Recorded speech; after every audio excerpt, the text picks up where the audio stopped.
So I'm head of the Department Forensic Toxicology at the NICC in Belgium, Brussels. So I work as a toxicological advisor and I also manage the departments. I'm president-elect of TIAFT, and TIAFT is the International Association of Forensic Toxicologists. Beside that, I'm also president of BLT. BLT is a Belgian and Luxembourg toxicologist, so not a sandwich. So I gave a talk at the VIFM concerning drugs and driving, but then more the Belgian experience, because I know in Australia there's been a long history of drugs and driving testing. And so we started this also in 1999, but we developed the legislation and we're using oral fluid now for screening, but also confirmation. So it's nice to, talk about what are the differences between our countries, but most of the time the procedures are really quite alike.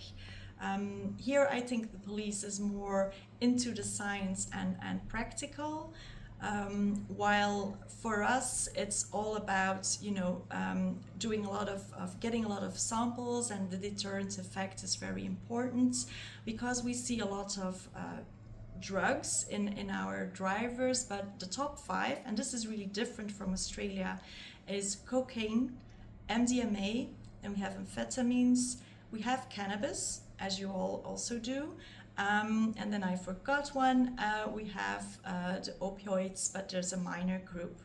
Now in Australia, I know that there's a lot of methamphetamine. This is something that we rarely see.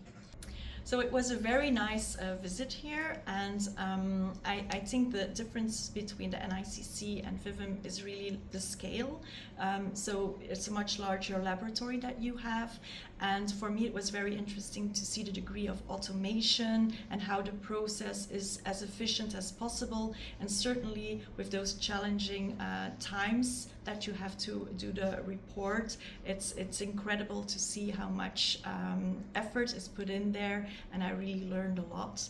And I also think the combination between the pathology service and the toxicology is something that's really an example to me and that we should bring forward in Belgium too.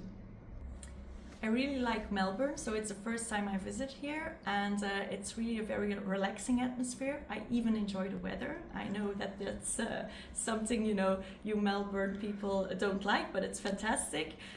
In Dutch we would say bunker op, and au revoir, see you next time.